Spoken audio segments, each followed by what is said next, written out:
रायगड महाराष्ट्रासह देश विदेशातील ताज्या बातम्या पाहण्यासाठी मॅक्स इंडिया लाईव्ह चॅनलला सबस्क्राइब करा आणि बेल आयकॉन दाबायला विसरू नका।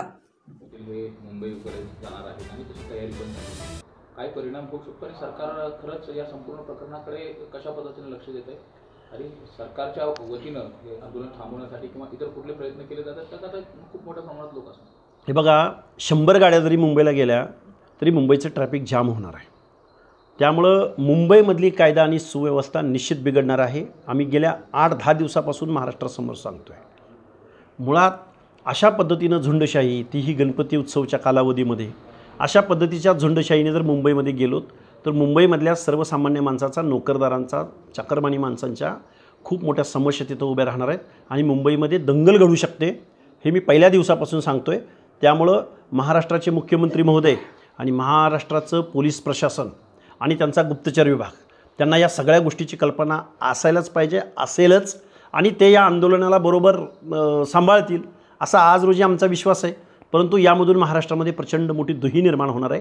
बेकायदा मागण्यांना खतपाणी घातलं जाणार आहे आणि ओबीसी याला प्रतिक्रिया म्हणून महाराष्ट्रामध्ये निश्चित इथल्या गव्हर्नमेंटला जाब विचारतील आणि इथल्या वेगवेगळ्या पक्षाच्या प्रमुखांना जाब विचारतील। डॅमेज केलं जातं आहे, संपवलं जातं आहे आणि हे घडत आलेलं आहे वेळोवेळी, पण आता त्याला तीव्र धार प्राप्त झालेली आहे आणि गावगाड्यातल्या सामान्य माणसाला सुद्धा त्याची झळ पोचते। कोण टार्गेट करते महाराष्ट्राला माहिती आहे ना। नाव घ्यायचं काय कारण आहे, मी वेळोवेळी नाव घेतलेलं आहे।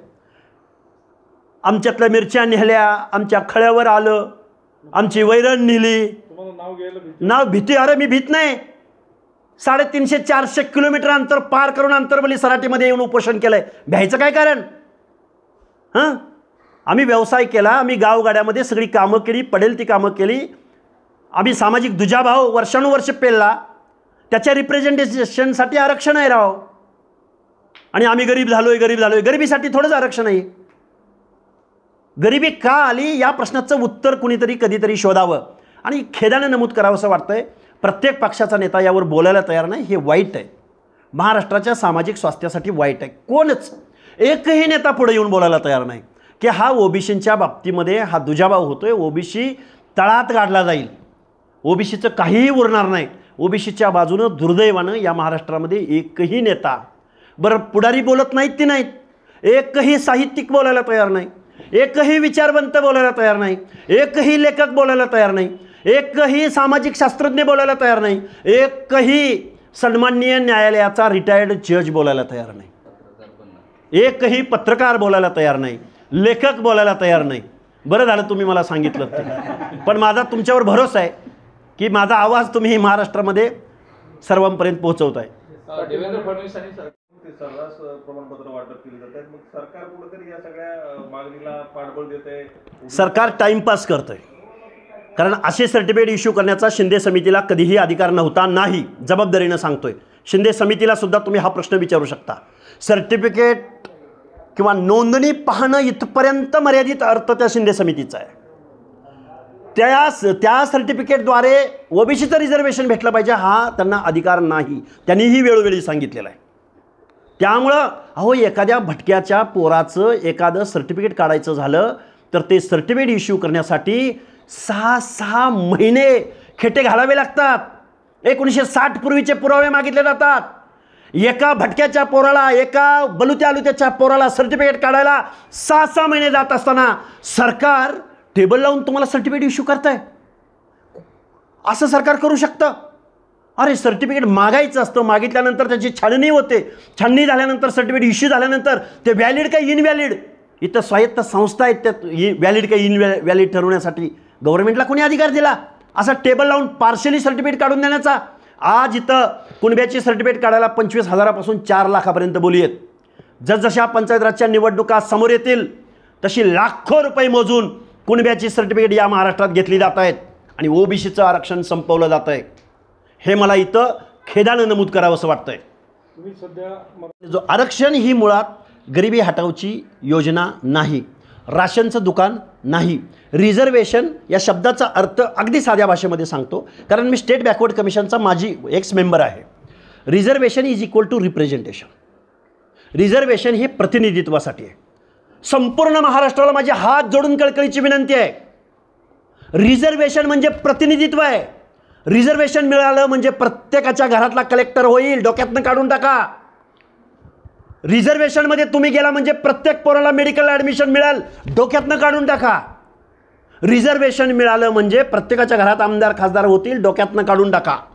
रिझर्वेशन म्हणजे त्या समूहाचा किमान एक तरी प्रतिनिधित्व तिथं सिलेक्ट झाला पाहिजे आणि त्या समूहाची भावना त्या निर्णय प्रक्रियेमध्ये, त्या कायद्याच्या सभागृहामध्ये, त्या एकूण आस्थापना विभागामध्ये त्याचं रिप्रेझेंटेशन तिथं असलं पाहिजे, म्हणून रिझर्वेशन आहे.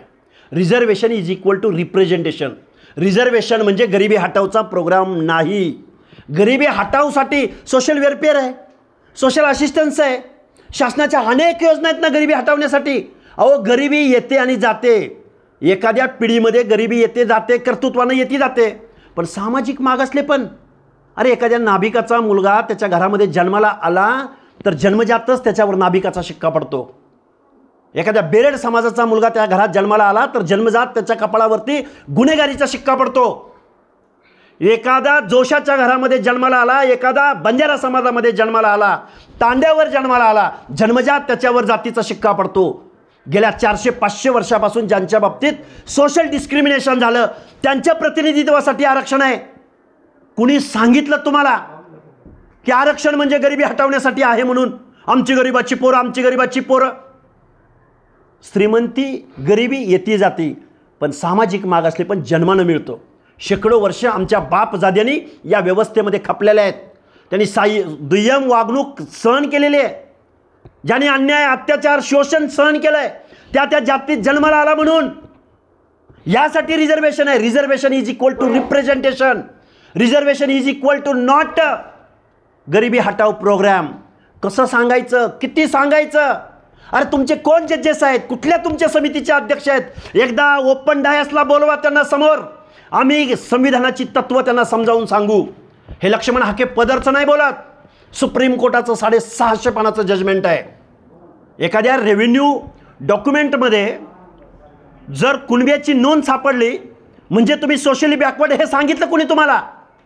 तुम्हाला सोशल बॅकवर्डनेस प्रूव्ह करायचं असेल तर तुम्हाला स्टेट बॅकवर्ड कमिशन समोर जावं लागेल, तुम्हाला न्यायव्यवस्थेसमोर जावं लागेल, तिथं तुमचं सोशल बॅकवर्डनेस प्रूव्ह व्हावं लागेल, तरच तुम्हाला गावगाड्यातल्या या बलुत्याच्या, आलुत्याच्या, भटक्याच्या यांच्या आरक्षणामध्ये सामील होता येईल. अदरवाईज हा घटनेशी द्रोह असेल.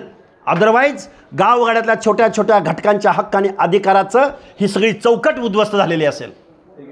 असो, पवार फॅमिलीच्या हातामध्ये महाराष्ट्रातल्या 400 संस्था आहेत, 400पेक्षा जास्त संस्था आहेत आणि त्याच्या अध्यक्ष पवार फॅमिली आहे. आणि मग दुसरी पदं तुम्हाला माहितीच आहेत. शरदचंद्रजी पवार देशाचे नेते, सुप्रिया सुळे खासदार, आमचे अजितदादा उपमुख्यमंत्री, परत आमच्या अजितदादांच्या सुनेत्रा वहिनी खासदार, पुन्हा रोहितदादा पवार आमदार.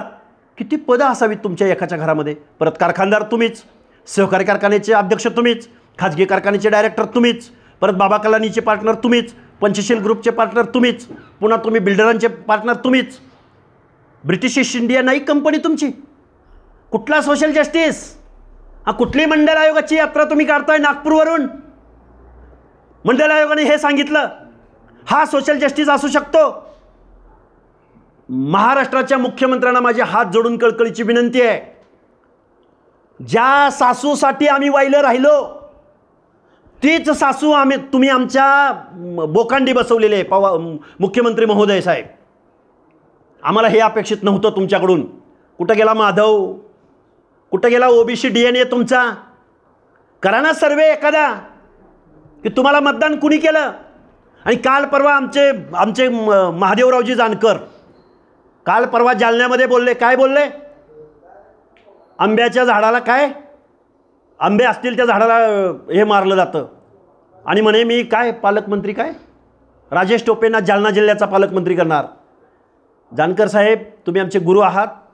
खरं तर खूप ठरवलं आम्ही तुमच्यावर बोलायचं नाही म्हणून. मग काय पंकजा मुंडेंचं पालकमंत्रीपद काढून घेणार का? तुमचा पराभव कुणी केला? एवढं विसरताय 8-10 दिवसात? तुम्ही राजकीय नेते आहात, तुमची सकाळी एक भूमिका असू शकते, दुपारी एक असू शकते, संध्याकाळी एक असू शकते. तुम्हाला शुभेच्छा. पण आम्ही गावगाड्यातल्या ओबीसींच्या हक्क अधिकाराची लढाई आम्ही लावून धरणार. आम्ही हक्क आणि अधिकाराची लढाई जीव गेला तरी चालेल, पण गावगाड्यातल्या ओबीसींची लढाई, ओबीसीच्या प्रश्नावर एक तसवर सुद्धा मागं सरकणार नाही होत आम्ही. I am a commander, I am a not demander. कुठं आहे कमांडर आणि डिमांडर? कमांडरचा डिमांडर कधी झाला? मला वाटतं महादेवरावजी जानकरांचं हे वर्तुळ पूर्ण झालेलं आहे. आणि हे वर्तुळ पूर्ण करत असताना ज्या पवारांना विरोध करून तुम्ही राजकारणाला सुरुवात केली त्याच पवारांचं समर्थन करायला तुम्हाला उतरावं लागतंय. हे या महाराष्ट्रातल्या सगळ्या ओबीसी बांधवांना माझी हात जोडून विनंती आहे. महादेवराव जानकरांचं वर्तुळ पूर्ण झालंय, पण हे वर्तुळ पूर्ण होत असताना गावगाड्यातल्या ओबीसींच्या वाट्याला नक्की काय आलं? जो विस्थापित धनगर समाज आहे, जो गावगाड्यातला बलुता आलुता आहे, ज्या गावगाड्यातल्या ओबीसीची आज आरक्षणाची चौकट उद्ध्वस्त झाली. प्रश्नच नाही. जात वर्चस्वाची भावना. अरे लक्ष्मण हाके निघाला तर किती माणसं आलीत, लक्ष्मण हाकेला मतं किती पडले. हे सोशल डिस्क्रिमिनेशन नाही? बीड जिल्ह्याचा खासदार बजरंग सोनवणे म्हणतो की ह्याला मतं किती पडलेत, हा ग्रामपंचायत सदस्य व्हायच्या लायकीचा आहे का? अरे हो ना, आम्ही शोषित आहोत, वंचित आहोत, दलित आहोत, भटके आहोत, मेंढपाळाचा पोरगा आहे. तुमच्यासारखे जागीरदार वतनदार नाही ना आम्ही. आम्हाला कशी पडतील मतं? पण आमची लाखो मतं मात्र तुम्ही घेता. या महाराष्ट्रामध्ये ज्या माढा लोकसभा मतदारसंघामध्ये ज्या शरदचंद्रजी पवारांना आम्ही तिकीट मागितलं होतं, नाही दिलं. ते म्हणले तुझ्याकडे पैसे किती आहेत, तुम्ही किती पैसे खर्च करू शकता? तेवढे पैसे खर्च करायचा प्रश्नच उपस्थित होत नव्हता. पण त्या माढा लोकसभा मतदारसंघामध्ये 7 लाख मतं मी ज्या समाजात जन्माला आलो त्या फक्त एका समाजाची होती. शरदचंद्रजी पवार, तुम्हाला मंडळ यात्रा काढायची वेळ नसती लागली. आम्ही पुढे येऊन सांगितलं असतं की पवार साहेब हे सोशल जस्टिस पाळणारे आहेत. पण आज दुर्दैवानं आम्हाला सांगावंसं वाटतं, एका बाजूला मंडळ यात्रा काढायची आणि दुसऱ्या बाजूला घरामध्ये किती पदं तुमच्या. हा कुठला मंडळ आयोग, हा कुठला सोशल जस्टिस? पवार साहेब, माणसं मला म्हणतात तुम्ही पवारांवर टीका करता. हेच शरदचंद्रजी पवार या महाराष्ट्रामधल्या 300 ते 400 संस्थांचे अध्यक्ष आहेत. कुणावर बोलायचं आम्ही? या पवार साहेबांनी यावं पुढं. काय म्हणून तुम्हाला कुणी अधिकार दिला मंडळ आयोगाची यात्रा काढायचा? गेली 1.5 वर्ष महाराष्ट्र जळत असताना तुम्ही पुढं नाही बरं आला, ओबीसीच्या बाजूने एक शब्द नाही बोलला तुम्ही, आणि आत्ता मंडळ यात्रा. हे मला वाटतंय सवतीच्या डोळ्यातले अश्रू आहेत. शरदचंद्रजी पवार म्हणजे करायचं एक आणि दाखवायचं एक. त्यामुळं पवार साहेब, तुम्ही ओबीसीला येड्यात काढण्याच्या भानगडीत पडू नका. त्याच्या पाठीशी किंवा त्याला न्याय मिळवून देण्यासाठी तुम्ही रस्त्यावरती उतरलाय असं दिसत नाही. स्पेसिफिकली माझं याचं प्रकरण आहे परळीचं, महादेव मुंडे हत्या प्रकरण. या प्रकरणामध्ये तुम्ही कधी हे बघा, महादेव मुंडेंच्या ज्या भगिनी आहेत आमच्या, त्यांच्या बाबतीमध्ये त्यांच्या बाबतीत जी घटना घडली त्यांच्या दुःखात आम्ही सामील आहोत. पण त्या प्रकरणाचं जे राजकीयकरण केलं गेलं आहे, ज्या लोकांकडून केलं गेलं आहे, हे काहीतरी हेतू डोळ्यासमोर ठेवून केलं गेलं आहे. मी अगदी जबाबदारीनं सांगतो, ज्या कोणी लोकांनी हा विषय लावून धरला आहे आणि आम्हाला ट्रोल करणे किंवा आम्हाला टार्गेट करून लावून धरला आहे, त्याच लोकांनी कधी आमच्या कैलास बोराडेच्या संदर्भात अवाक्षर काढलं नाही, कधी माऊली सोट याच्या संदर्भात अवाक्षर काढलं नाही. त्यांना जर सिलेक्टिव्ह प्रकरणं चालत असतील आणि ते राजकीय हेतूनं काम करत असतील तर लक्ष्मण हाके गावगाड्यातल्या 50 ते 60% लोकांच्या प्रश्नावर भांडतोय, बोलतोय, महाज्योतीवर बोलतोय, रोस्टरवर बोलतोय, मुंबईत जाऊन समुद्रात उड्या मारतोय. माझ्यासमोर अनेक प्रश्न आहेत ना, आणि कायदा आणि सुव्यवस्था आहे ना, न्यायव्यवस्था आहे, त्याच्यासमोर या गोष्टी दूध का दूध पाणी का पाणी होणार आहे. त्यामुळे पॉलिटिकल इंटेन्शननं मी काम करणारा माणूस नाही आहे. मात्र त्या भगिनीला न्याय मिळाला त्या पद्धतीने निवडून आलेत आणि तुला भावकीने वाचवलं असं देखील म्हटले होते. दुसरीकडे त्यांच्याच विरोधात त्यांच्याच मित्र पक्षाचे उमेदवार होते, तरी देखील त्यांनी स्वतःच्याच कुटुंबातील एक व्यक्ती पुढे आणण्यासाठी प्रयत्न केले असं हे भाजपच्या कार्यकर्त्यांनी जरा समजून उमजून घेतलं पाहिजे. अजितदादा पवार या महाराष्ट्रामधल्या सत्तेची खीर वरपायला आहेत, पण भाजपच्या कार्यकर्त्याला पाडण्याचं षडयंत्र अजितदादा पवार करतात. हे भाजपच्या मुख्यमंत्र्यांना, भाजपच्या प्रदेशाध्यक्षांना, भाजपच्या ग्रासरूटच्या कार्यकर्त्याला कळलं पाहिजे की आपण ज्या माणसाला सत्तेत मांडीला मांडी लावून बसवलेला आहे तो माणूस मात्र आपली भावकी बघतोय, आपलं घर सांभाळतोय, गावगाड्यातला शोषिताचा वंचिताचा जो आवाज आहे तो आवाज संपवण्याचा प्रयत्न करतोय. आणि मी कायम अजितदादा पवारवर बोलत आलो आहे, जातीवादी माणूस आहे हा. आणि पवार फॅमिली ही ब्रिटिश ईस्ट इंडिया कंपनी आहे, कारण त्यांना कुटुंबाच्या घराच्या बाहेर कुठलंही पद जाऊ द्यायचं नाही आहे. पवार फॅमिलीमध्ये मी आत्ता तुम्हाला सांगितलं की शरदचंद्रजी पवार 300 ते 400 धनगर समाजाला एसटी मध्ये आरक्षण मिळावं यासाठी किती वर्षाचा लढा? हा प्रश्न मला वारंवार विचारला जातोय. ओबीसी आंदोलनात फूट पाडण्यासाठी विचारला जातोय. ज्या 27% आरक्षणामध्ये 3.5% आरक्षण जो धनगर समाज घेतो, सगळ्यात मोठा हिस्सा धनगर समाजाचा आहे. विजयंती अब कड मधला क आमची पोरं MPSC UPSC नोकऱ्यामध्ये थोडंसं प्रतिनिधित्व मिळतं आहे, ते सोडून द्यायचं असं त्यांचं म्हणणं आहे. धनगर समाज एकदा OBCमधून बाजूला काढला की अख्खं आरक्षण आपल्या हातामध्ये येईल असं यांच्या मनामध्ये आहे. मग जी मागणी करतात एसटीच्या आरक्षणाची चुकीची आहे. अरे मागणी करतात ती 4 पिढ्यांची लढाई आहे, तो वेगळा विषय आहे. पण आमचं आरक्षण सोडायचं असं तुमचं म्हणणं आहे का? धनगर समाजातला बिलॉंग करणारा कार्यकर्ता म्हणून माझी महाराष्ट्रातल्या धनगर समाजाला विनंती आहे, आपलं ताटातलं आरक्षण टिकलं पाहिजे. बंधूंनो, धनगराला बाजूला काढणं म्हणजे OBCचं आरक्षण संपवणं आहे. गावगाड्यातल्या 18 पगड जातीच्या हिताचं संरक्षण, गावगाड्यामध्ये मनगटाला मनगट लावण्याची ताकद ज्या धनगर समाजामध्ये आहे, ज्याची पॉकेटच्या पॉकेट बहुसंख्य लोकसंख्या आहे, त्या धनगर समाजाला बाजूला काढायचं आणि OBCचं आरक्षण गिळंकृत करायचा डाव या महाराष्ट्रामध्ये फुले शाहू आंबेडकरांचं नाव घेणाऱ्या माणसांनी आखला आहे. या फोडा आणि झोडा राजनीतीपासून तुम्ही सावध व्हा. पण एसटीच्या आरक्षणाचं काय? एसटीचे आरक्षण देणार आहे का? करा डिक्लेअर एका बाजूला, करा डिक्लेअर. विचार करू आम्ही या गोष्टीचा. करा डिक्लेअर. गावगाड्यातल्या विजयंती अ आणि ब च्या लढाईचं काय करायचं ते आम्ही ठरवू. आम्ही जर विजयंतीमधले अबकडा असू तर अबकडाचा निश्चित विचार यामध्ये करावा लागेल. तुम्ही एसटीच्या आरक्षणाची लढाई लढणार आहात? अरे मी काय बोलतोय, घरच आपलं पाडलंय. आज रोजीचा विचार करायचा की नाही? घर पाडलं जातं आहे, डोंगराच्या पलीकडे तुम्हाला बंगला मिळणार आहे. बंगल्यावर विश्वास ठेवायचा? घर तुम्ही पाडायला चाललं आहे आमचं आजचं, आम्ही राहतोय ते, आणि तुम्ही आम्हाला बंगल्याची भाषा बोलताय. कुठला बंगला, कुणाचा बंगला, किती स्क्वेअर फूटचा, काय स्ट्रक्चर आहे ज्याचं सांगताय तुम्ही? जरांगेला कळतंय हे? धनगर समाज त्या जातीच बघावं, त्या जातीत बघावं. धनगर OBCमध्ये येत नाही, कुणी सांगितलं तुला? कर ना अभ्यास, सल्ला घे. धनगराला बाजूला काढायचं आणि OBCचं आरक्षण गिळंकृत करायचं, हा डाव आहे तुझा. मग म्हणता तुम्ही भाषा सटकली, मग तुम्ही खालच्या भाषेत बोलताय. अरे यांना कळतच नाही दुसरी भाषा, कुठल्या भाषेत बोलावं बरं? माझा शेवटचा प्रश्न, नेमकं तुमचा आता 29 तारखेला मराठा समाज मुंबईकडे मोर्चा निघणार आहे, रॅली निघणार आहे. त्या रॅलीमध्ये मी सुद्धा सहभागी होतोय, तुम्ही सुद्धा सहभागी व्हा. त्यांना काय हो, त्यांना त्याला जोडूनच जयप्रकाश सोळंकेंचं घर या आंदोलनामध्ये जाळलं गेलं, ते सुद्धा आता हे बघा, त्या कोण क्षीरसागर आमदार आहेत ना, संदीप क्षीरसागर, काय माहिती हो बिचारायला सोशल जस्टिस. ओबीसी नेते. अरे कोण, कुठले OBC नेते? अरे OBCचं आरक्षण चाललंय आणि OBCच्या प्रश्नावर तुम्ही बोलत नाही. कुठले OBCचे नेते? आणि कुणी ठरवलं यांना OBCचा नेता? काय कळतं यांना सोशल जस्टिस? काय कळतो सांगा ना. विमुक्त या शब्दाचा अर्थ मला संदीप क्षीरसागरांनी सांगायचा. विमुक्त म्हणजे काय? विमुक्त जाती जमाती असं जे म्हटलं जातं, या विमुक्त या शब्दाचा अर्थ त्यांनी मला समजावून सांगायचा. आता मी बोलल्यावर कुठून काढतील डिक्शनरीतून, कुणाला तर विचारतील. पण विमुक्त या शब्दाची मुक्ती होण्यासाठी तुमच्याकडे काय प्रोग्राम आहे? आणि कुठले OBCचे नेते रे तुम्ही? काय अधिकार आहे तुम्हाला OBC? मतासाठी OBC नेते तुम्ही?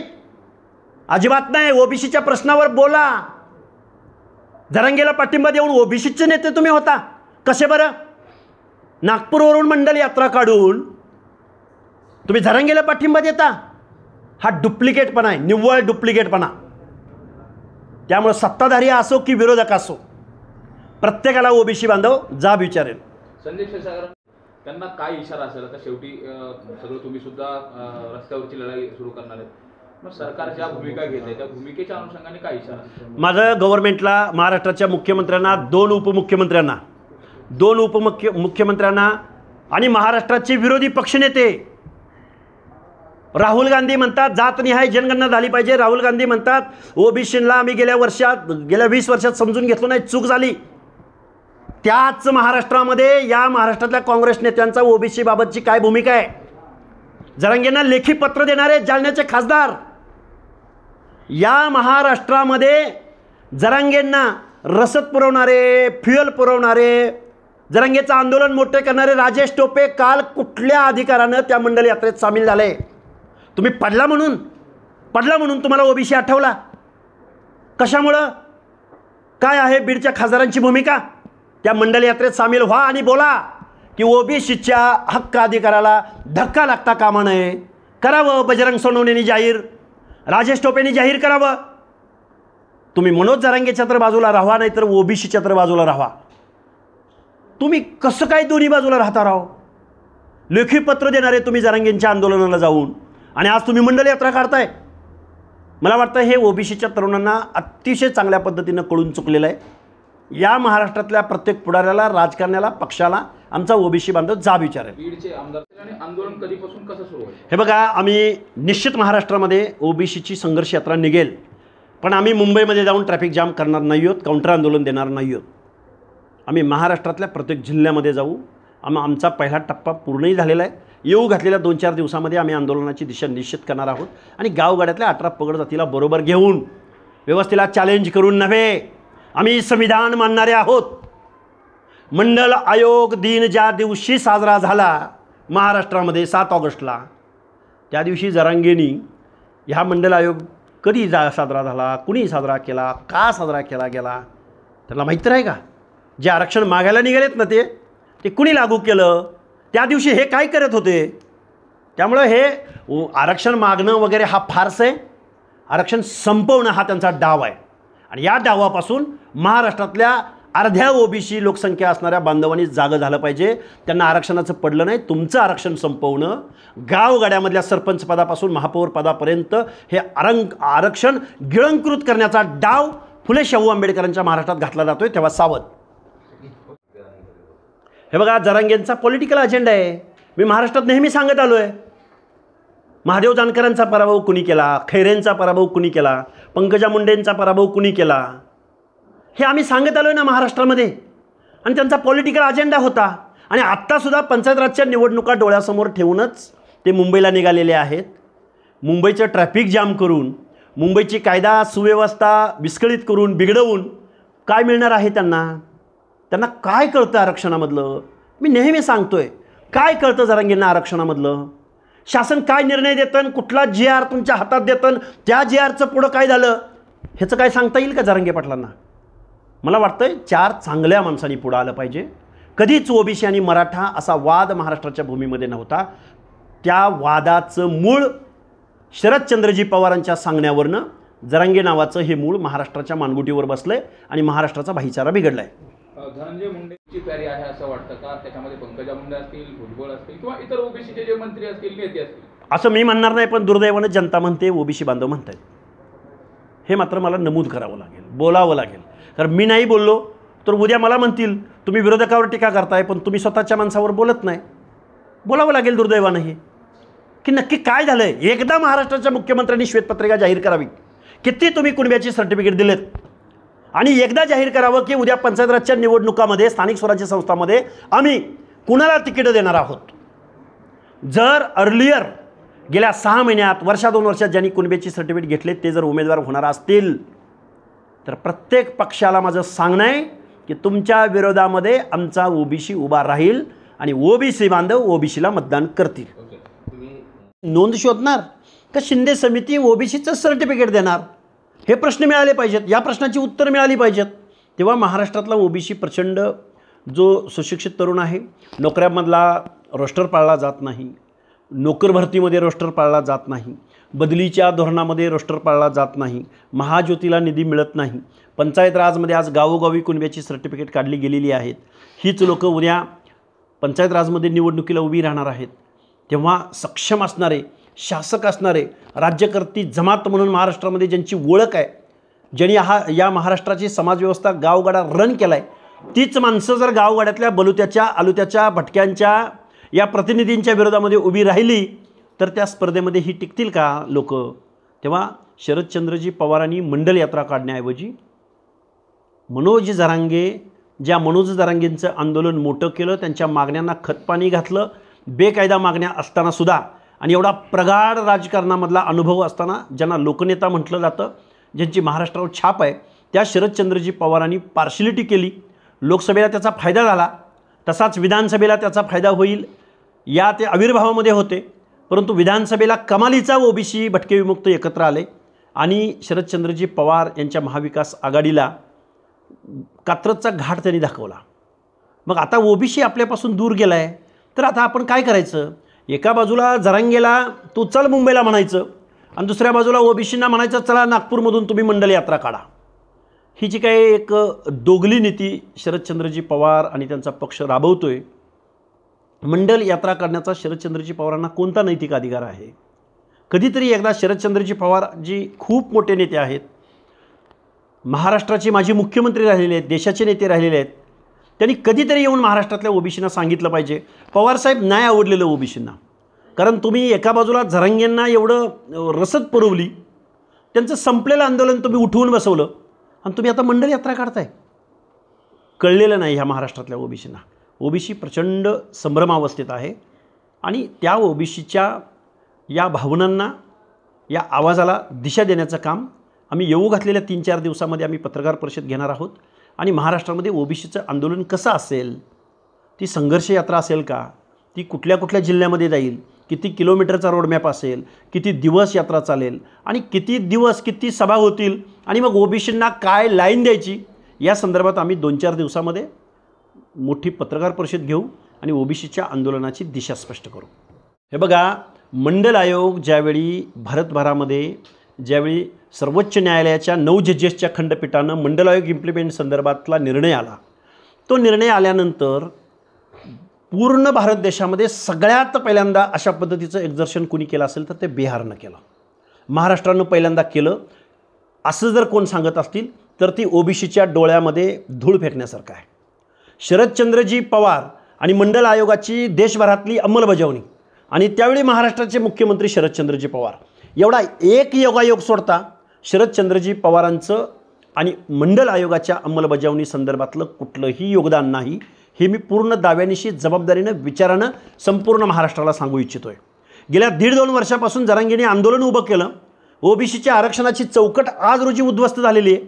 लाखो सर्टिफिकेट जर दिली गेली असतील तर ओबीसीचं आरक्षण उरलंय कुठं, वाचलंय कुठं? त्यामुळे शरदचंद्रजी पवारांनी एका बाजूला ओबीसीच्या आरक्षणाची चौकट उद्ध्वस्त केलेली आहे, की ज्यांनी जरांगे पाटलांना खूप मोठा सपोर्ट केला, रसद पुरवली आणि शासन बळी पडलेलं आहे त्याला. शिंदे समिती म्हणजे ओबीसी आरक्षण संपल्यात जमाय. आणि जर मग असं झालं असेल तर शरदचंद्रजी पवार कुठल्या तोंडानं त्या नागपूरमधून मंडल यात्रा काढतायत? त्यामुळं शरदचंद्रजी पवारांनी या गोष्टीचं कुठंतरी ॲनालिसिस करावं. एका बाजूला मंडल यात्रा काढायची आणि दुसऱ्या बाजूला जरांगेंना रसद पुरवायची आणि चलो मुंबई म्हणायचं. हे न कळण्या एवढा ओबीसी येडा वाटला का आता? पवारसाहेब, या गोष्टीवर तुम्ही व्यक्त झालं पाहिजे. भाजप मी खरं तर आज बीड जिल्ह्यामध्ये आहे. सकाळी मी नगर जिल्ह्यातून बीड मार्गे नांदेडला निघालेलो आहे. लातूरला ही बैठक आहे. महाराष्ट्रामधील अर्ध्याहून जास्त लोकसंख्या असलेल्या ओबीसी आणि भटक्या विमुक्त जाती जमातीच्या हक्क आणि अधिकाराची लढाई महाराष्ट्रभरामधून शेकडो कॉल तरुणांचे येत आहेत की आपलंसुद्धा आंदोलन उभं राहिलं पाहिजे. तुम्ही जे म्हणताय त्याची तारीख डिक्लेअर करा आणि रोडमॅप डिक्लेअर करा, अशा पद्धतीचे फोन कॉल्स पूर्ण महाराष्ट्रामधून येत आहेत. खऱ्या अर्थानं आपणही मुंबईला जायचं असा तरुणांचा आग्रह आहे, परंतु ओबीसी भटक्या विमुक्त जाती जमातीतील सगळ्या तरुणांना माझी विनंती आहे की कोणी मुंबईला निघालं म्हणून आपण मुंबईला जायचं का, हा तर खरा मोठा प्रश्न आहे. आपण मुंबईला जाण्यापेक्षा आपण महाराष्ट्रामधल्या जे शोषित आहेत, वंचित आहेत, संघटित नाही आहेत, अशा लोकांच्या वेगवेगळ्या भागामध्ये, वेगवेगळ्या तालुक्यांमध्ये, वेगवेगळ्या झडपी गटामध्ये आपण जायचं आणि जी लोकं आपल्या प्रश्नावर आज बोलायला तयार नाहीत त्या लोकांना आपण इथून पुढच्या कालावधीमध्ये एक प्रोग्राम द्यायचा, त्यांना प्रश्न विचारायचा. ते लोकप्रतिनिधी विधानसभेतले सदस्य असतील म्हणजे आमदार, ते लोकप्रतिनिधी खासदार असतील, त्या लोकांना फक्त आपण जाऊन एकच प्रश्न विचारायचा की आमचं आरक्षण गेलं आहे, राहिलं आहे, संपलं आहे का अबाधित आहे. आणि मग आमचं आरक्षण संपणार असेल तर तुम्ही तुमच्या कायद्याच्या सभागृहामध्ये तुमची भूमिका काय, तुमच्या पक्षाची भूमिका काय, तुमच्या नेत्यांची भूमिका काय, हा प्रश्न गावगाड्यातल्या ओबीसी विजयंतीमधल्या तरुणांना आणि ओबीसी विजयंती जनतेला, इथल्या लोकप्रतिनिधींना आम्ही विचारायला लावणार आहोत. कारण यांच्या आमदारकीचा, खासदारकीचा, यांच्या लोकप्रतिनिधित्वाचा मार्ग आमच्या वाड्यावरून, तांड्यावरून, वस्त्यावरून, गल्ल्यामधून, मोहल्ल्यामधून जातो. त्या लोकांनी प्रश्न नाही विचारायचे. सगळीच लोक शांत बसलेले आहेत. ओबीसीचा एकही आमदार बोलायला तयार नाही. ओबीसी म्हणून, ज्या ओबीसीचा फेस म्हणून तुम्हाला मंत्रिपदं भेटली, त्यातला एकही मंत्री बोलायला तयार नाही. जे कोणी आंदोलक बोलत आहेत ते चुकीचं बोलत आहेत का बरोबर बोलत आहेत यावर व्यक्त व्हायला तयार नाहीत. महाज्योतीला निधी मिळत नाही त्यावर बोलायला तयार नाहीत. ओबीसीची 20 महामंडळं या सरकारनं निवडणुकीला सामोरं जात असताना विधानसभेच्या 20 महामंडळं डिक्लेअर केली, पण त्या महामंडळांना अजूनही अध्यक्ष मिळालेला नाही. बजेट तर पुढची गोष्ट. त्यामुळं मनोज जरांगे यांनी जे मुंबईला निघालेले आहेत, आता ते आरक्षण ओबीसीमधूनच घेतल्याशिवाय आम्ही माघार फिरणार नाही असं बोलत आहेत. मग ते राजकीय आरक्षण आहे, त्यामध्ये नोकऱ्यामधलं आरक्षण आहे, सगळ्या सोयऱ्यांचा विषय आहे, सरसकट आहे आणि लाखो कुणबी सर्टिफिकेट घेतल्याचा त्यांचा दावा आहे. शिंदे समितीला वारंवार मुदतवाढ मिळते आहे. शिंदे समिती कोण? शिंदे समिती एखादा महसुली पुरावा कुणब्याचा सापडला म्हणजे ते सोशली बॅकवर्ड आहेत असं ठरवण्याचा अधिकार शिंदे समितीला दिला आहे का? शिंदे समितीचा संविधानिक अधिकार कोणता? शिंदे समितीला या महाराष्ट्र शासनाने कोणते आदेश दिलेले आहेत? हे प्रश्न या महाराष्ट्रातल्या ओबीसीला कळले पाहिजेत.